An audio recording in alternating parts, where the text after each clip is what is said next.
And we're live! Hey everyone! Check on YouTube.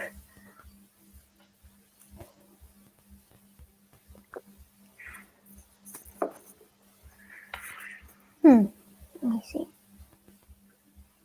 Yes, we're live and people are leaving comments. Yeah, everyone, thank you so much for tuning in, especially so early, like right from the get-go. Ashley, thanks for joining. Yeah, let us know where you guys are from. We would love to see where you are in the world. And thank you for being here. Hey Jonathan. Hey Tejas. Hey Kamal. Samir. Thanks for joining, you guys. Boston.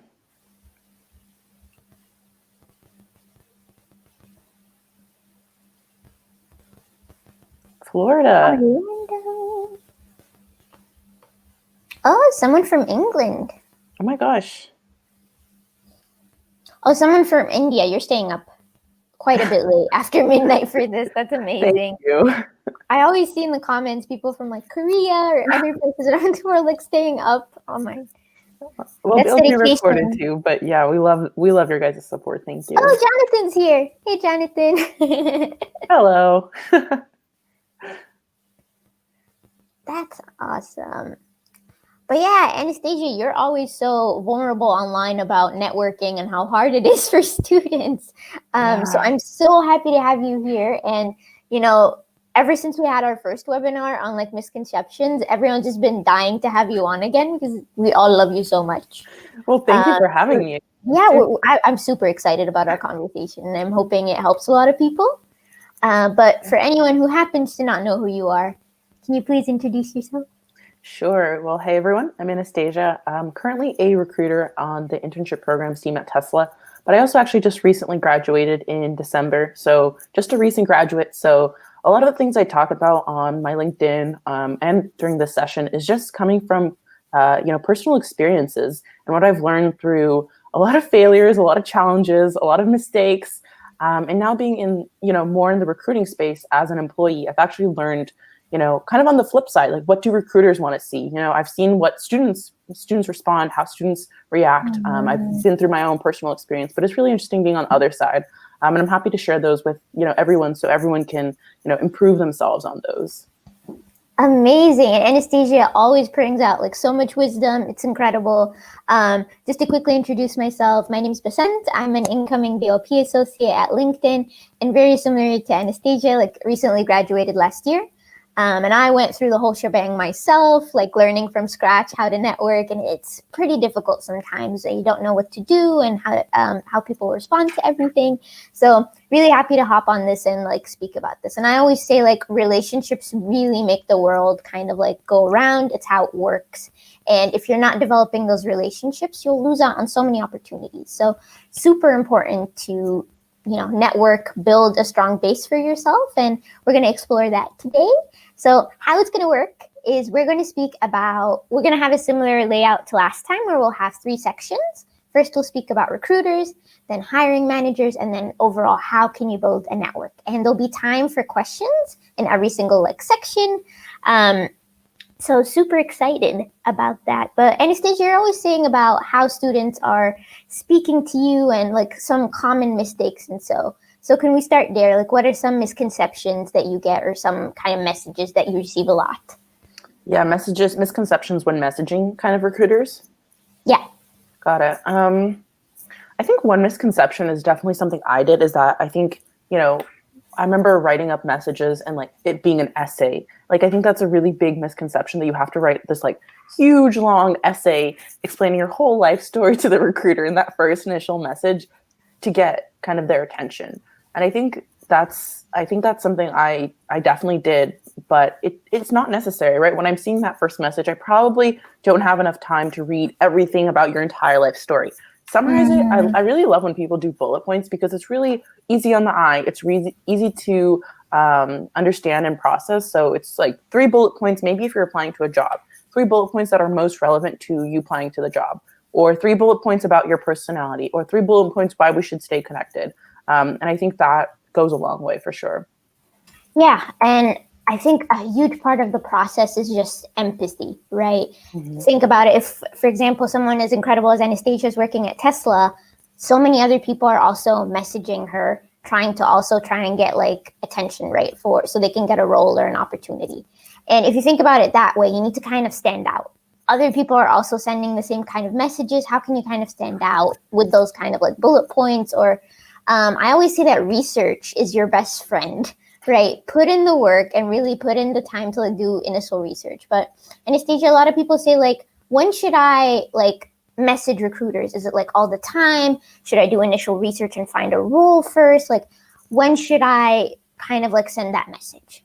Yeah, I mean, going off of what you just said, right? Do your research. I think that's really, really important. And you'd be surprised at how many people don't do their research, right? It will really, really make a difference when you go into a conversation with a recruiter or with anyone. Let's say you're really trying to go for, for a specific company that you're interested in. Do your research, see what roles are open. Are they even hiring? Are their positions open? What cycle are they currently hiring for, right? If you're looking for a summer internship, and the recruiters, and you see on the career postings, they're only hiring right now for fall postings, right? That's probably not going to be the priority for the recruiter. And most likely they're probably going to skip over your message because they're trying to respond to everyone who's looking for the current jobs that they're recruiting for, right? So I would say, again, do your research and know your intentions going into the conversation, whether that's a specific role, a specific company, whatever it is, be very specific and intentional with your message. And definitely when you are starting to message, recruiters, let's say it is about a specific job, make sure you've applied to that job online. I think that's another kind of misconception, is that you shouldn't apply to the job online. That I think the reason people might say that is because you shouldn't just apply to the job online, but you shouldn't not apply to the job online, because at the end of the day, the recruiter is going to have to ask you to apply to the job because they need your information in the system, not because it really necessarily matters to them, but your information, regardless, needs to be in the system, in their database, in the applicant tracking system. So definitely apply first, and then start reaching out. And then, as I said, just be intentional with those outreach. Yeah, I so agree. And the one thing I kind of want to really like get in there is make sure your documents are on point. Because let's say you reach out to Anastasia or any other recruiter, but your resume is missing a few things. The recruiter isn't going to be like, oh, but wait, we need to fix this small thing. We need to think about this, right? You need to put the effort in terms of your resume. If a cover letter is required, no amount of networking is going to be able to like erase all of that. You need to put that initial effort in your documents. And if anyone ever needs help with their resume, feel free to reach out through the link in the description. You can ask for a career session, but seriously, your resume is the baseline that you are working with when it comes to networking, right? Yeah. But other than that, I always get the whole recruiters are going to help me get a job. If they just answer my message, I will have the job. That's it. But can you let us know, like, what is the recruiter's hand kind of in the whole process? Can you get people jobs? Is it more project management based?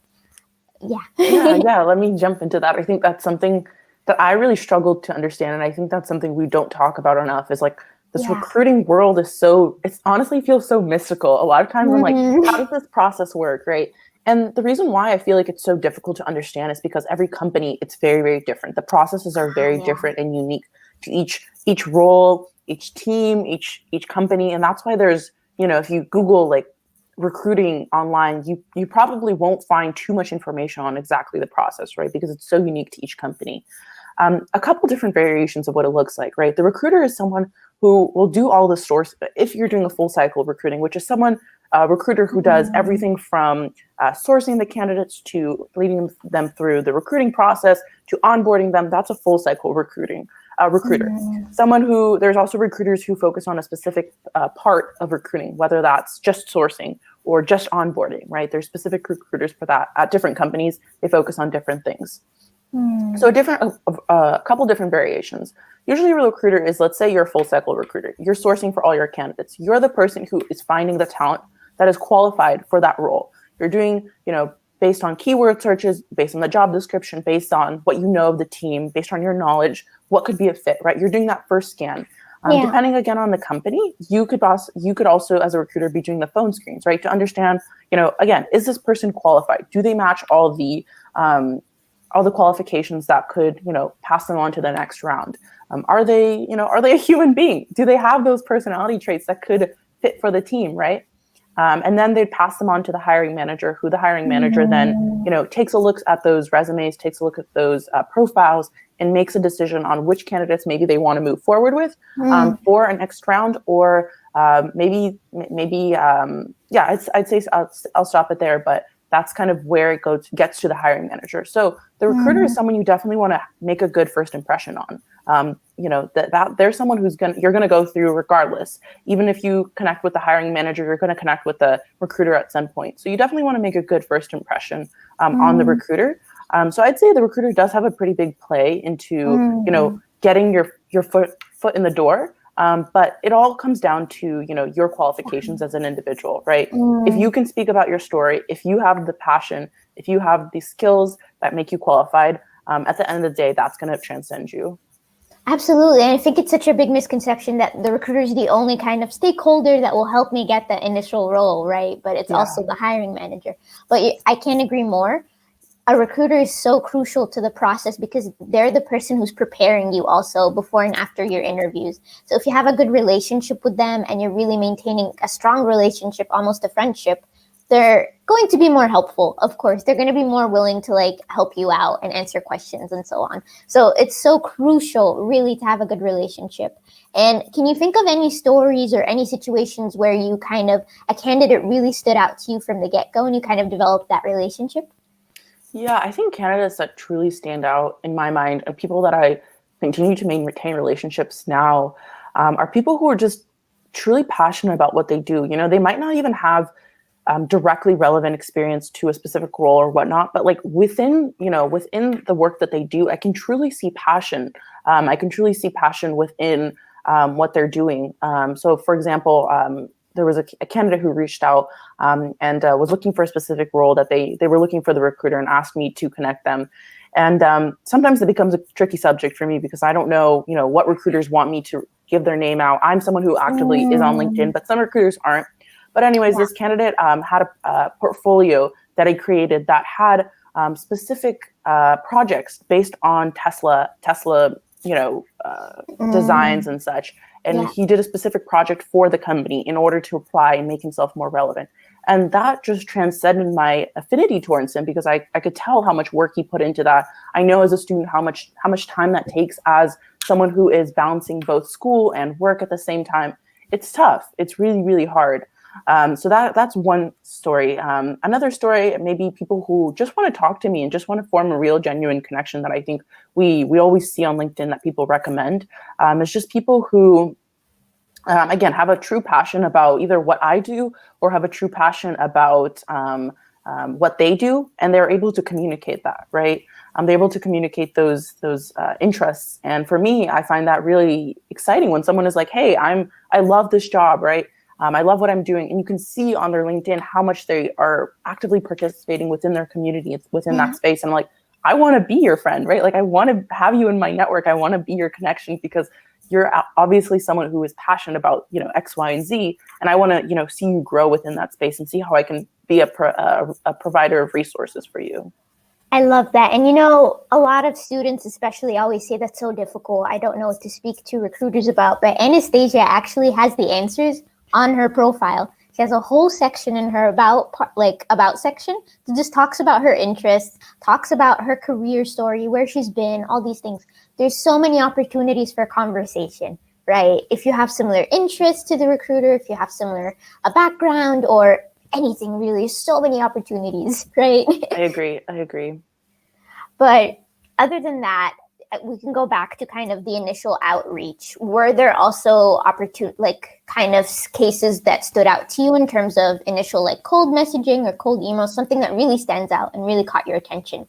Yeah, I think people, as I kind of mentioned before, people who are really intentional with their messages, people, as we kind of already alluded to, have done their research, know what they want, are very specific, right? So when I open that message, I made a post about this earlier, but it's a message that almost doesn't require a reply from me in the sense of I understand exactly what you're saying to versus a message that says, hey, can I ask you a question, right? That requires a lot of back and forth. That requires a lot of, feedback. And a lot of times I miss that message versus a message that's very specific, very intentional. I could read it and do something for it, whether that's schedule a call, whether that's pass on a resume, whether that's, form a genuine relationship, right? I can do a tangible next step versus saying, okay, what is your question?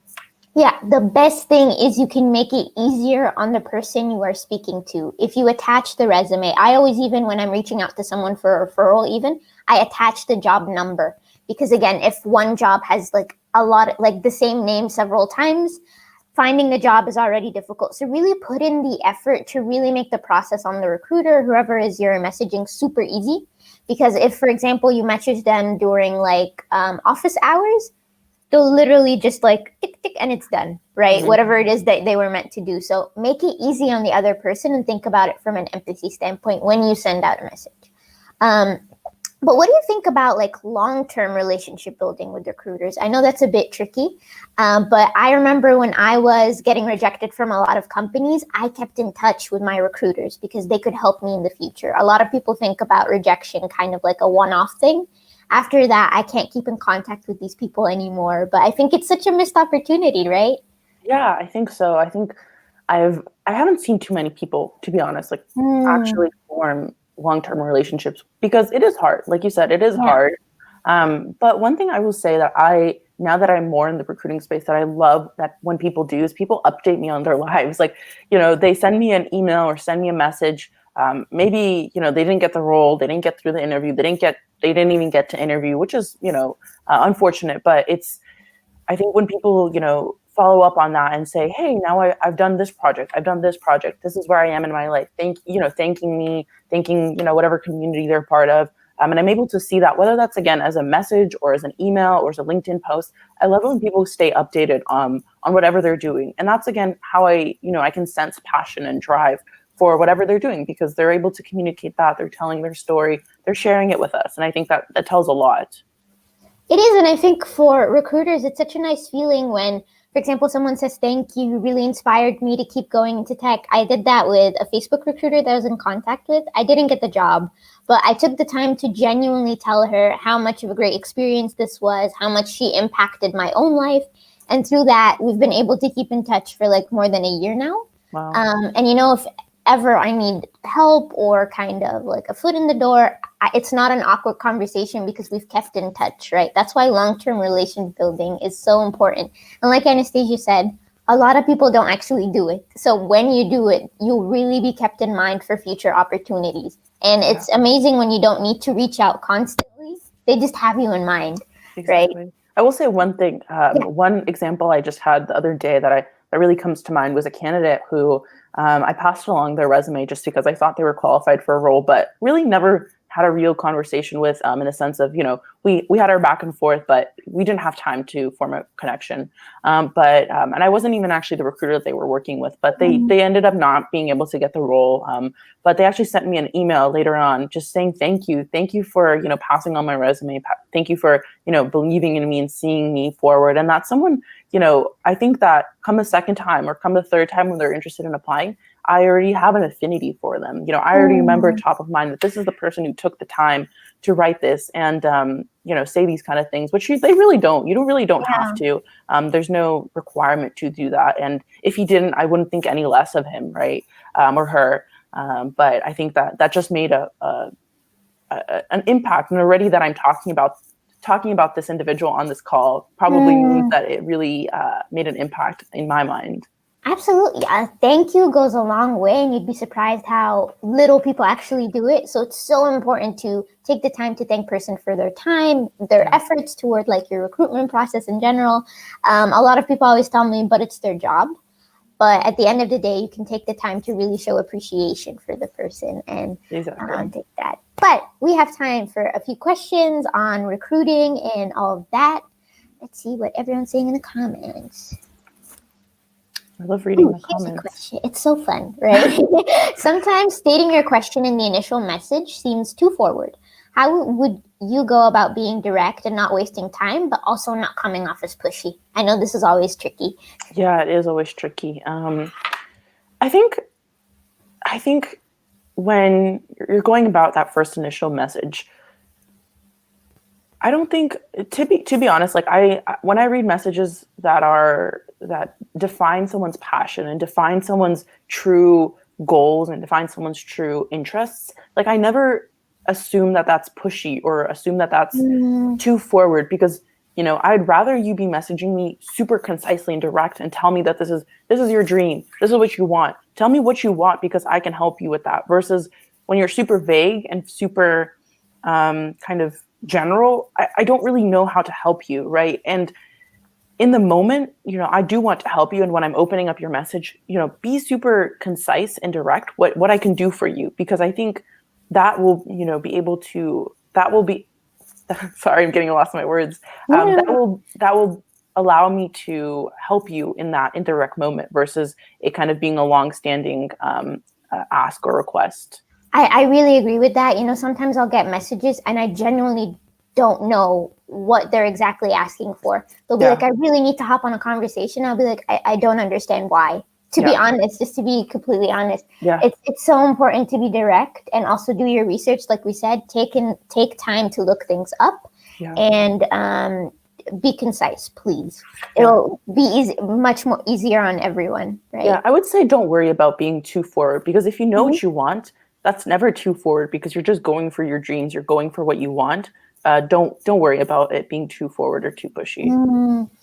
And I know this is something you speak about a lot, but is it okay to attach one's resume at the initial email introduction? It will make the person's life easier. Yes, please do. Yes.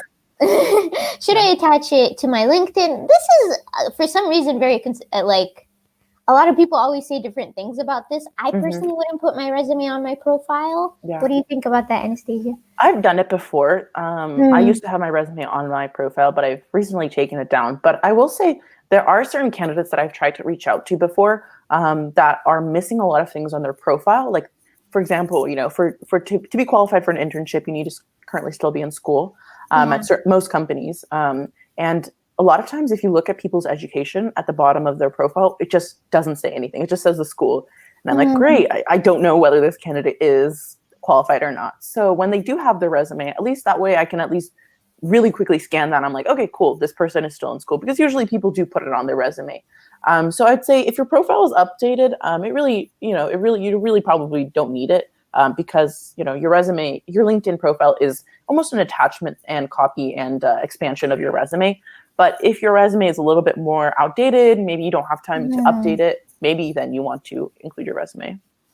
I also would say think about like what you're applying for, because if you're going for several different roles, then you're being a bit specific when it comes to your resume. I would keep the profile then if you're going for a lot of different things, just because it will be more general. A lot of the time your resume is a lot more specific to certain roles, and I wouldn't want a recruiter to come on and then see something different. So it, again, depends on your strategy. It's like a yes or no question, right? But we'll move on to networking with hiring managers. But no worries, we have a lot of questions in the comments, but we'll have time for them, no worries. But yeah, I wanted to speak about hiring managers, how to network with them, how to find them. So honestly, I've had this strategy since I've started applying for jobs, and it's been find the hiring manager. And 95% of the time, I've been passed on to the initial interview, right? Because it works just as a referral would. Because like you said earlier, they have that like final kind of, I want this person. Right? So if you can catch this person's attention, you will move so much easier through the process. But what has your kind of, as a student even, what has your experience been with hiring managers or strategies or such? Yeah, as a student, I definitely did not do that. I didn't even understand what the process of recruiting looked like. I didn't even know that you had like how you went through a recruiter to the hiring manager, that you contacted hiring managers. Like, no idea about that. I came, both of my parents don't work in tech, so I really didn't know. And we're both, first generation. I'm a first generation student. Like I didn't know anything about this. So it was really trial and error for me. So I didn't know much about that, but now being on the flip side within the recruiting space, I will definitely say, what you just said, like that will make a huge difference. And I know that there's a conversation on LinkedIn that is always like, well, I don't know who the hiring manager is. It is tricky to find that. Let's say you're looking at a specific job description. Let's say you're looking at a facilities job description at a certain company for an internship. Look on LinkedIn, type in facilities manager, facilities senior director, or facilities director within that specific company. So let's say facilities manager Facebook, facilities manager Google, and start looking through those people.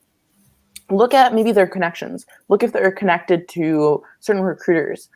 Look how long they've been at a company, right? Are they somebody who can probably manage an intern? Are they someone who's senior enough to be managing an intern, right? Ask these questions, and then if you have the passion, if you have the skill set, if you have the prior experience that will make you qualified, but you're just not getting that exposure, communicate that as everything we said, right? Concise, direct. Say that same thing to the hiring manager. And then if you get the attention of the hiring manager, they'll directly send that to the recruiter and ask for them to schedule an interview, right? It's a direct pipeline. So I think there is a misconception that you should only message recruiters, but in fact, you should definitely expand your reach. It'll make a bigger impact. Also, it's easier to find the hiring manager than the recruiter, right? Because there could be a recruiter in, I don't know, Seattle looking for positions in California, for example. So it's really hard to pinpoint who that person is. Yeah. A hiring manager would be a bit easier because you can look for their location. It would be the job location. You can look for the department, the team, the company. The search bar is your friend. Use it to its most, filter out as much as possible. Yeah. And try to find words like Anastasia said, senior, team lead. Who would be hiring for this position? Exactly. I couldn't have put it better. And message the person. And what I would always recommend is put in results. Just in that initial message, be like, I applied. I would love it if you could look at my application through my results of, this percentage or this number at this company. I'm sure I would be a great addition to your team. That catches attention, right? Yeah. Because again, if you think about it, if someone at Amazon is hiring and a lot of people are also messaging them, how can I stand out? That's what I want you to get out of this call. When you're messaging recruiters, how can I stand out? When I'm messaging hiring managers, how can I stand out from the crowd, right? It's so competitive right now. The numbers I'm seeing on jobs, crazy, thousands of people applying. Yeah. So you need to go with it I am unique and understand your value when you are speaking to people. Yeah, I'll also add, sometimes there are positions that are pretty niche in the sense that, it's a pretty niche space where not a lot of applicants are applying. The opposite, where there's not a lot of applicants that are qualified, or there are a lot of applicants, but they're just not fitting the mark, right? The recruiter might actually turn to the hiring manager and be like, hey, do you have anyone who's messaged you on LinkedIn, sent you emails that you would refer, right? And I think that's also interesting because, then all of a sudden it's on the hiring manager to see who's in their connections, who's in their space, right? They probably have connections on LinkedIn that are even more tailored to that specific role because that's their space, right? If I was in product management, I probably have a lot of product managers in my space, in my connections, who might be qualified for that role, right? So the recruiter might even work with the hiring manager directly to find candidates that might be more qualified for that role. That is such good advice. Who's finding this helpful? Let us know in the comments. But that I didn't even know that. That's crazy. But honestly, hiring manager will get you far.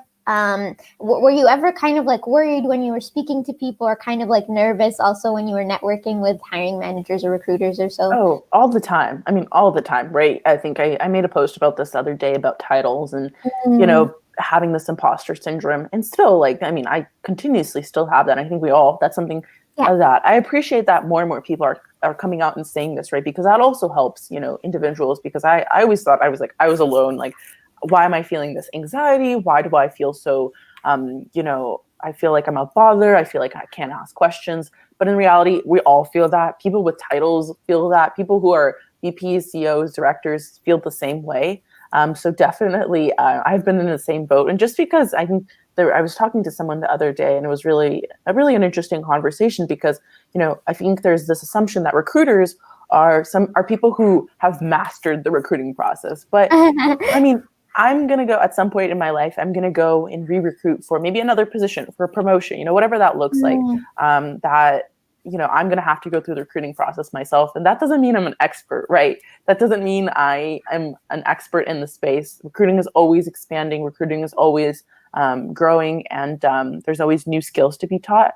So similarly, I'm not an expert by any means, but just learning as we go is definitely important. Absolutely. And I think part of the process when it comes to empathy is not to treat people as their positions. I know it's so scary, especially when you're in a frantic position where you really want a job. I really understand. But I think when you treat a recruiter just as a recruiter or a hiring manager just as a hiring manager, Mm-hmm. you've already lost that kind of genuine connection that you could be creating with someone, right? Yeah. And I always say when someone becomes a CMO, they're not transforming into a different species, right? They're still normal people with interests, with normal people, right? You just have to find that connection commonality that is going to be there, right? I remember when I worked at Intel, there was like this huge networking event, and like the CMO of Intel was there, and I was so nervous because I was like, what could I possibly even like put out there that would be interesting? Nothing. Yeah. But Yeah. that's not true. You're undervaluing yourself that way when you are networking, right? Agreed. We all have so many cultural backgrounds. That's actually what the CMO wanted to hear, like where I come from, why am I here, all these different things. Really tap into what makes you special. I think that's like the underlying thing. Yeah. I agree. I think it's also like your anxiety and your lack of confidence is also going to come across in that conversation, right? 100%. If you're putting yourself down in a conversation, right, that definitely transcends to the other person, right? The other person doesn't know who you are. The other person doesn't know your story. You're the person who knows your story. You're the person who can speak your story, right? And you're the number one person who can tell that story well. You decide what the person knows or doesn't know about you, and make that decision, right? I so agree. It really translates. And when you don't treat someone like when you treat someone just as their position, they will feel that. They will feel like you're just there for whatever it is, the opportunity. You will stand out when you again look at interests, look at why is this person at Tesla, for example? There must be a reason. Check out what that is. Maybe you can connect with that. Maybe they're from the same ethnic background as you. All these different things, right? But I think you lose once you treat people as positions. I think it's totally okay to look up to people. I think we all have people we look up to, are people we who are like our idols, or people we want to grow into their career path. But when you treat people the same way, I mean, treat people just based on those titles, you know, they don't like that, right? They don't necessarily they may not necessarily see themselves as the expert in that space. You know, they see a lot of career growth for themselves, right? But when they're treated as this, like, only as their title, as, you know, as just a title in a company, that doesn't give them any kind of personality or value as an individual. I really like that. And one of the questions that are really standing out to me, it's a bit of a long one, but he's saying basically that he really likes to ask for feedback from recruiters so he can improve for the next time. But unfortunately, a lot of the time, there isn't a way to get specific feedback because of legal reasons. Totally. What do you think about that, Anastasia? Yeah, you know, that's something I definitely have struggled with between the transition of a candidate and a recruiter, because I know how much that feedback would have helped me as a candidate, but it is like you said, it's for legal reasons. Companies usually and recruiters can't give feedback. And I think one thing you could do is when you're on the interview call, and let's say you have time for some questions, right? And maybe make it clear at the start of the conversation that you also would want to ask some questions, or you want to leave like 5 minutes to ask some questions to the individual you're interviewing with. Ask them for feedback there. Be like, you know, I'm currently in this space. I'm currently doing X, Y, and Z. You know, what do you think I could do to improve my chances at this position? What did you do as an individual within, you know, when you were my age to get into this space? You know, ask for that feedback during that call, and see what they're able to say, right? Because you're on a call with them face to face, right? Or on voice. They're not gonna, you know, they'll say something, right? And you can take that feedback as it is. But I think that's one way to kind of get in and get some kind of response back. Yeah, I totally agree. Use the interview to understand also what kind of candidate they're looking for. The one thing I did when I was a student is I would build a relationship with the hiring manager. So I would connect with them before the interview. I would connect with them during the interview. I'd really spend the time establishing a relationship. And after the interview, I would also stay connected, make sure I've established that relationship. They're so likely to give you feedback without you even asking, because they'll be like, "Oh, I loved interacting and I loved like your personality, but unfortunately because of boom, we couldn't move forward, right?" And it's because you spent the time building a relationship. I think once you start building relationships with people during interviews, because you're also selling yourself based on the other person, right? It shouldn't be just about you. So if you take the time to build a relationship, things get a bit easier for sure. Agreed. Let's maybe find another question.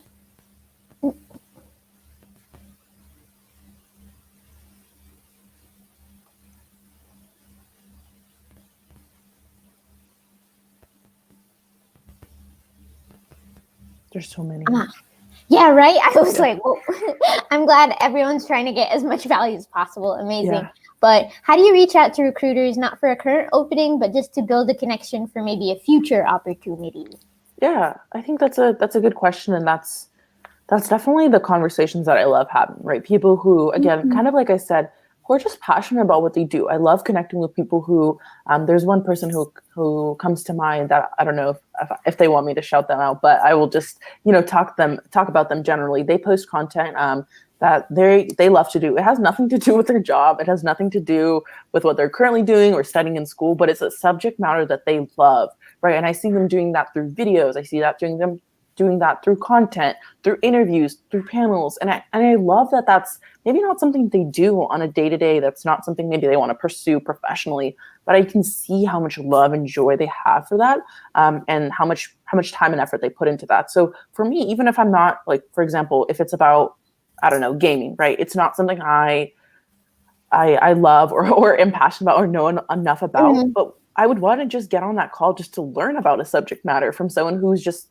transcending that energy out to the world. Like I'm like, okay, maybe I'm missing something with gaming here. Maybe there's something that I would be interested in. And then that's kind of where I like those or enjoy those conversations to go with that initially. You know what's great about that? I know exactly who you're talking about. Exactly, right? That person positions themselves so well. Yeah. They're all about gaming. They're all about that passion point. And they're so genuine. They're very kind. You see, like, it's about establishing and, like, standing out again.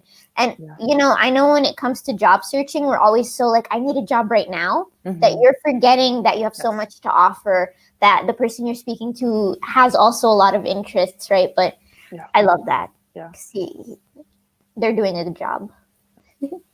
Or also, one more thing I'll add really quick on that is when people reach out to me to be like on events like these. Like, I love participating in events such as these, because not only do they, allow me to get to know the individual, it also, helps my brand. It helps my network expand that.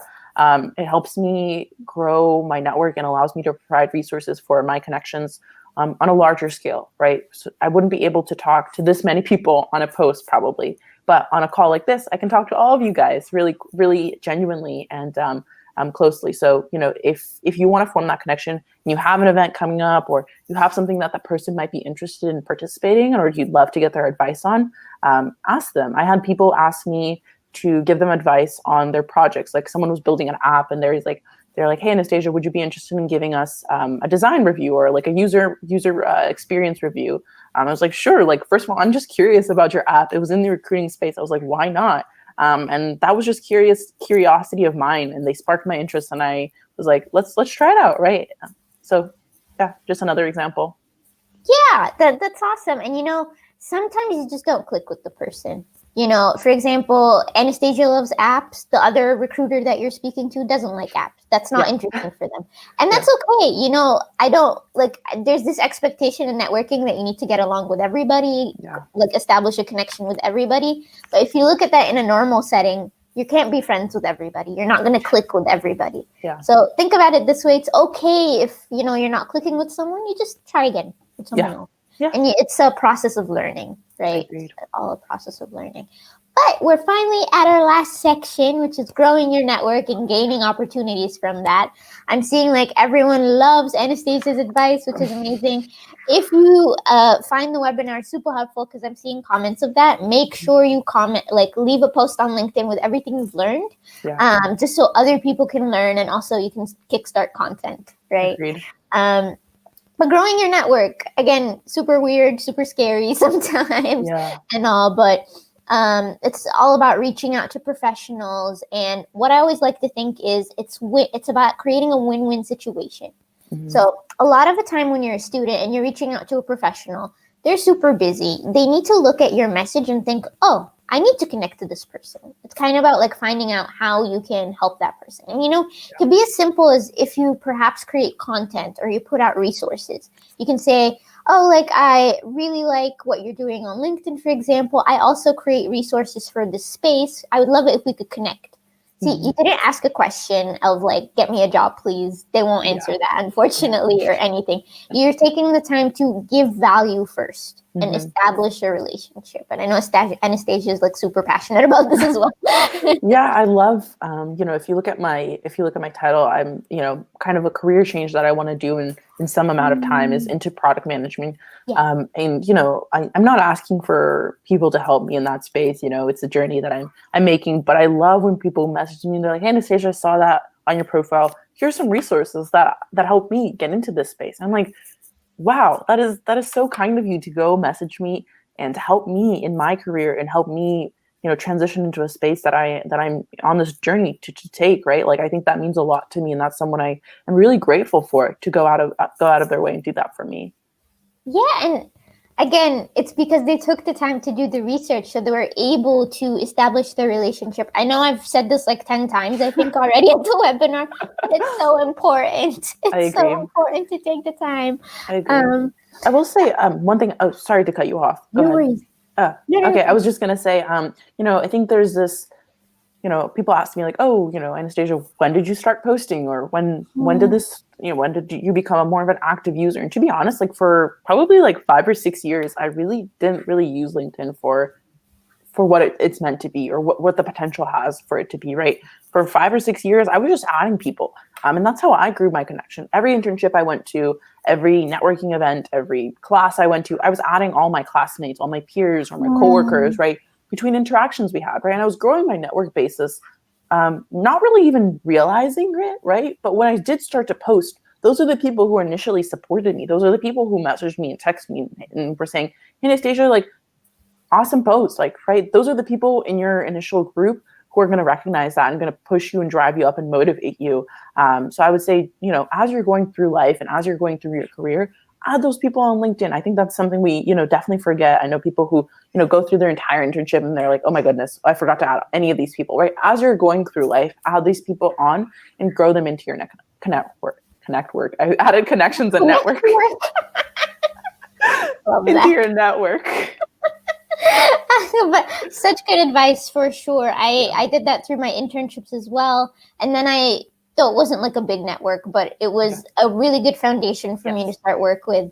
And one thing I always recommend is once you've established like a network, how can you grow it? And it's just through messaging people, sending personalized invites. I personally don't answer invites without a message, to be honest.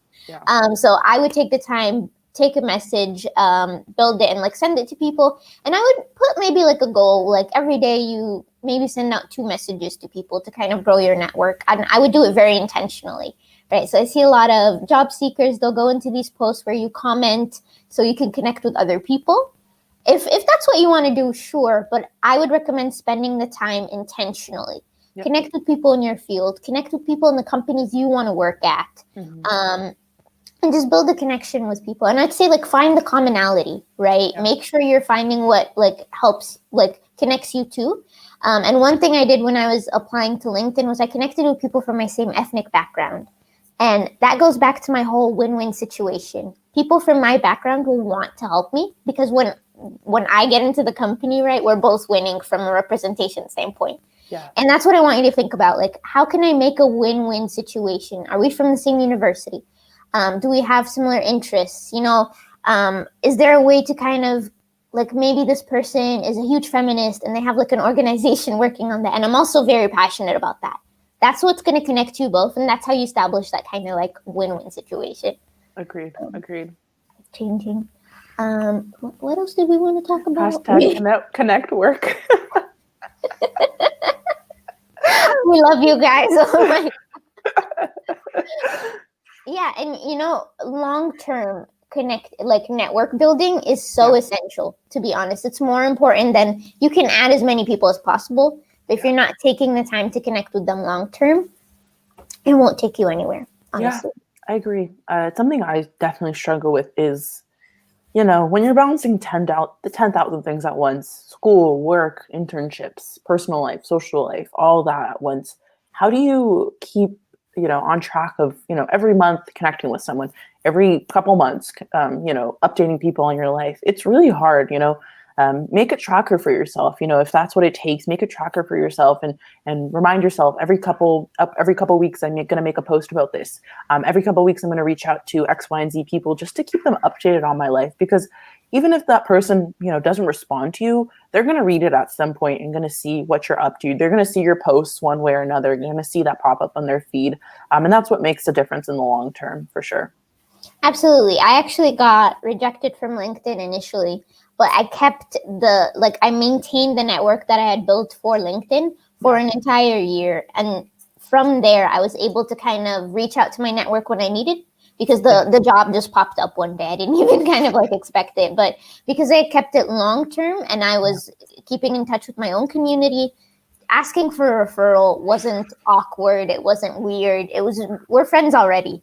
When you ask a friend for something, they'll be like, yeah, sure. Yeah. It's easy game, right? Yeah, totally. I never told anyone this, I think, but actually when I was applying to LinkedIn, I think 5 people sent emails just saying we really advocate with her. We really want to make sure she gets this job. Everyone was full swing. Yeah. And that was because I maintained the network. Don't build something and then let it just crumble. Then you lose the value of it, unfortunately. Make sure you're kind of taking it with you in life. And I think with the pandemic and everything going on, when you have a solid base in emergencies, that's what makes a difference. You don't have to start from scratch, for sure. Agreed. Yeah.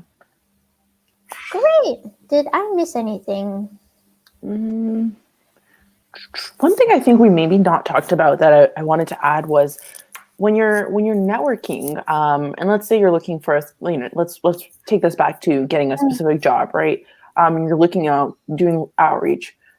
Do not message every single person at a company that you can possibly get your hands onto, right? Don't mass email the exact same copy paste message to hundreds of people, right? I think there's a tactic in that I think is a misconception that is going to work, right? Message 100 people and 2 are going to respond, right? But eventually you're going to notice that people talk, people talk within communities, within work, right? People know who's messaging who. Eventually people forward emails, people send referrals, right? And there's sometimes I get referrals of the same message from 20 people.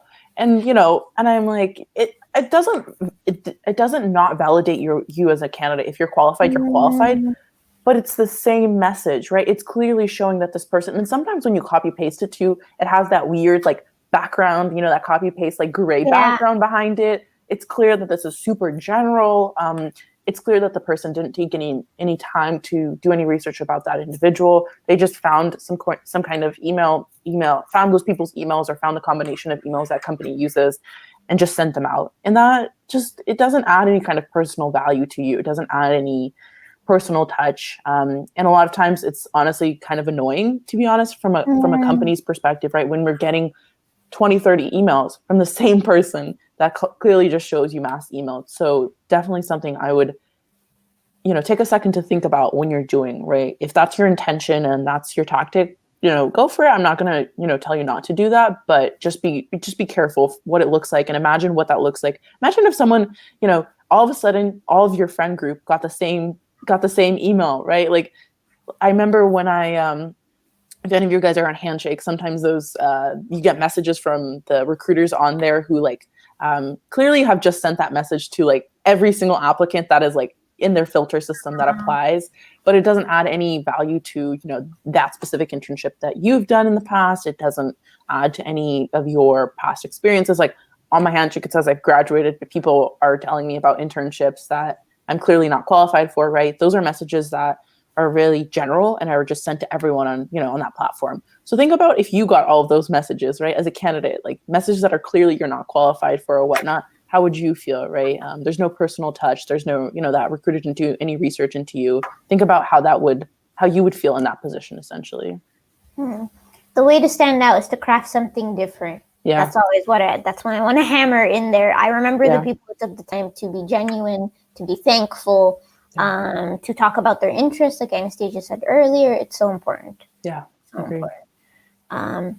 But before we head on to questions, because we're done. Man, that went by so fast. I know. As always, it flies. Yeah, I hope you guys are enjoying everything so far. Before we hop into questions, I just wanted to remind you to please like the video if you're enjoying, to also subscribe to my channel. I post a lot of videos on here relating to career and all. And if you are looking for help, resumes, networking, personal branding, all the like, there is a link down in the description for you to ask for a career session. I would love to work with you. And yeah, let's dive into some questions. Let's do it. Jonathan, who's your favorite mentor? Jonathan. That seems biased. I don't know what you're talking about. Jonathan doesn't know Jonathan. No. But this is a good question. How do you rebuild connections that you haven't been keeping in touch with? Mm. You know, life happens. Yeah, that's something when I was a student, I was like, what do you mean you're too busy for this and that? Like, I don't understand. Now that I'm in the position, like working a full time, managing other things, personal life, it is so hard to manage everything and stay on top of it. Like, it's hard to even like set time, to talk to your personal connections, your friends, your family. It's hard to even set time for that. So when you're trying to rebuild those connections, I think what goes a long way is just updating people on, what's up. Like, I love it when people that I haven't talked to in a while, just being like, hey, Anastasia, this is what I've been doing. Like, give me a little brief overview. And that way, when I go to message that person, I already know, kind of what they've been up to. I know what they're doing, versus a message that just says like, hi, wanted to message you because I haven't talked in a long time. Like, that is also a tactic if you want to go that way. But I think when you go into rebuilding connections, think about, let me update this person on what's going on. So then their initial first message response back is already related to that, or already related to a question that I had for them. Yeah, and maybe think about like, was this person going to run a marathon? Were they planning on doing something in a year, traveling, something like that? And you can do like, I remember you were going to do this. How'd it go? Are you still doing it? Something of that, like, make it conversational. Yeah, totally. I always say, think about like, what would you do with a friend? Yeah. Or so, and do that. Yeah. I remember one time I had a connection that I hadn't talked to for a long time, but I saw on LinkedIn that they got a promotion. So when I had to message them, we hadn't talked for a while, but I messaged them, congratulations on the promotion, updated on my life. And that's how the conversation started once again up, after we hadn't talked in a while. Mm-hmm.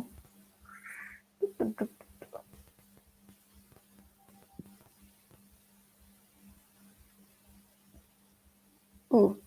Yasser is asking, Steve recommends networking before applying online. I'm wondering your take on this. Yeah, I think you definitely can. I think you should definitely. I was reading the question as I was talking. I think it doesn't hurt your opportunity to, apply online and then start networking, because there are opportunities. Let's say you haven't applied online yet and you're doing your networking, and you finally get a hit on someone who's responding, who's interested in you, wants you to pass around your resume. That's great. But what about sometimes, you never get a response from anyone on LinkedIn, or it doesn't go anywhere, right? You still have that chance for a recruiter or for somebody in the company to see your resume without, doing any networking.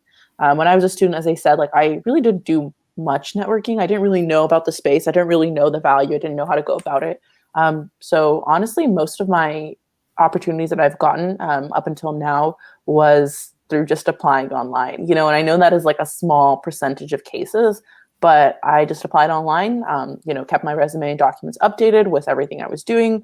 And I just sent it there and I got an outreach that way. So even though, yes, you can get messages and you can get, into the jobs and referrals other ways, there's still a chance that you can get noticed through applications and through just through the applicant tracking system.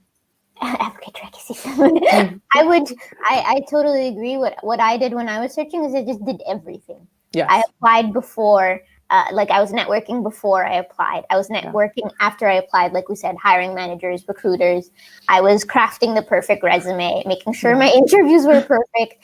The problem with recruitment is 60% or so is completely uncontrollable. You know, a recruiter or a hiring manager could walk into a room in a bad mood because we're all human. It's completely normal.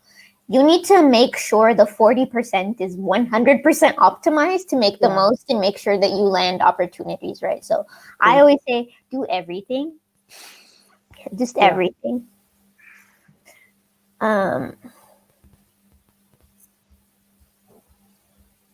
There's another question. It's kind of further up. It says, I don't know if you can, it's by, apologize if I get your name wrong, Bisman. I can just read it out. Yeah. It says, question, what's a good subject line to have when reaching out? There you go. Yeah. I like that question. If you're sending an in-mail question, like a LinkedIn, what is it called? Like LinkedIn in-mail question, subject message, and you can, tailor that subject line, make it concise and clear. Usually those messages, if I see them and they get my attention within that subject line, I'll open them. They could either be something I've seen a variety of things, something that catches my attention just because it's really odd and different. Like it's something like, I'm like, wait a second, like why? I'm like, this maybe doesn't relate. It's kind of crazy. It's kind of weird. I'm like, oh, I just want to open that and see what it's about. Right. Or it could be a specific, if you're applying a job, have that specific job position and the number, the rec number, that's, you can find on the application. It could be a variety of those two, right? Something either crazy or something a little bit more concise and tailored. Yeah. And I saw some people asking, is it okay to send emails if they're like cold, like completely cold? Are you supposed to ask permission to send an email? What do you think about that? Yeah, I mean, I think for me personally, I don't have a preference. Either or really works for me. Whichever one you want to do. Don't ask permission to send it. I mean, if you're talking to someone already, definitely ask permission, but don't go message them asking them for permission. If you already have their email and you want to reach out, just reach out on email, say your intentions, be clear, concise, what you want. Also understand which one would make more sense for what you're asking, right? If it's, to form a genuine connection, personally, I prefer LinkedIn because that's kind of the form I use to communicate versus email is maybe a little bit more administrative tasks or related to my job. Yeah, that's a really good point. Yeah, and Jonathan is asking, you all get hit up with so many questions regarding your careers and networking. That's awesome, but what do you both like to do for fun? And the reason Jonathan is asking is he's saying, the reason I ask is because out of the hundreds of messages I get, no one asks me what I do for fun.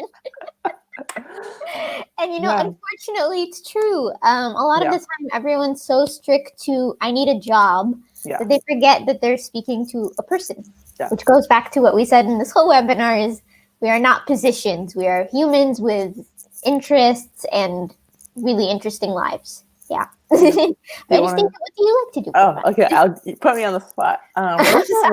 Recently, I've actually been picking up surfing. I found that. I mean, I just generally love all kinds of water sports. I did competitive swim for about 13 years, so I've done that for a while. So I've done pretty much everything you can imagine in relation to water sports. I love scuba diving. I'm a certified scuba diver. But now I've done surfing for a while, but it's always like, when you're on vacation, you take a surf lesson or, you'll do it for fun once in a while, but I'm trying to get better. So I'm going like every other weekend. I'm taking some lessons, going by myself, going with friends, but that's a passion I've definitely picked up in quarantine. I love being out in the water. So that's what I like to do for fun recently, for sure. That's awesome. How about you? What do you like to do for fun? I like to dress up and put makeup on. That's something I really like. I love clothes and I love beauty products and I also love reading. So I've been reading Harry Potter all through quarantine. I'm still not done because there's so many books. Yeah. But and also I love food and hanging out with my friends. I love chilling in general. Yeah. Lots of work to do, Like we can go on forever. Like I already have so many questions. I'm like, what kind of food do you like? What kind of cuisine? But we'll move on. But anyways, you understand. But let me see if I can find any other questions in the last few minutes. Yeah. This is a good one. What do we do when a recruiter doesn't respond to our messages? How long a wait is long enough for a gentle reminder? How do we restart a conversation almost? Yeah, great question. I think it's important to realize that, while LinkedIn is part of a recruiter's job, it is definitely a, what's the word? It's a choice the recruiter can make if they want to respond to messages or not, right? It's not a requirement typically of a person's job to respond to messages. Like, it will probably help them find candidates and help them, but it's usually out of their goodwill, or, they just want to help other people that they respond to messages. And because, a lot of recruiters get a lot of job requests or messages, I really like when people follow up, because I genuinely just miss people's messages. It's nothing personal. I just miss messages. So, I mean, how long of a wait is long enough? It really depends. A week, it could be a month. It really just depends on what you're asking for. If you're applying to job, maybe more.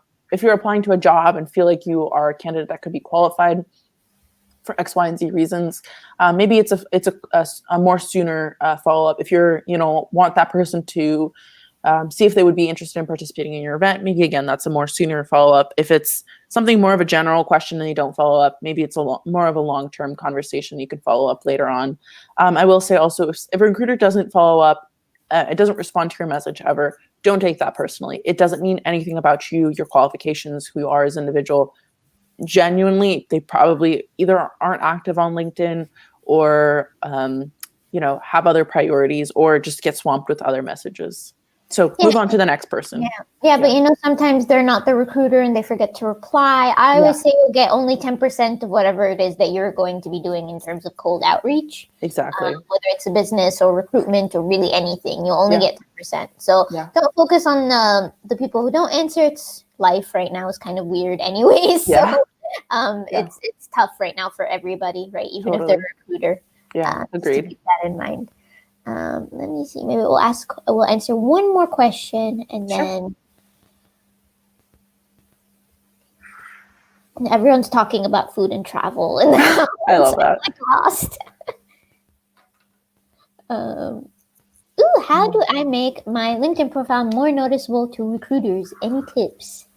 Keep it updated. That is the number one thing. Keep it updated. And also in your job description, I know a lot of people don't write any bullet points underneath their job, what they did in that job. Write what you did in that job, because there are so many general titles, like software engineer. Like, I don't know what you did as a software engineer person at that company. What product were you working on? What did you do, right? That way, if I, for example, don't have your resume, or you never applied to a job, when I look at your profile, I can, instantly be interested in what you did based on your qualifications, right? You would be sorry, I'm just hyping you up. Oh my gosh, thanks. But as I was saying, like, keep that profile updated. Even if you're not active on LinkedIn, at least have your profile updated. At least, and at the bare minimum, copy paste what's on your resume, put it on your LinkedIn profile. Bare minimum. If you want to go above and beyond, expand, add images, add text, start posting, start networking.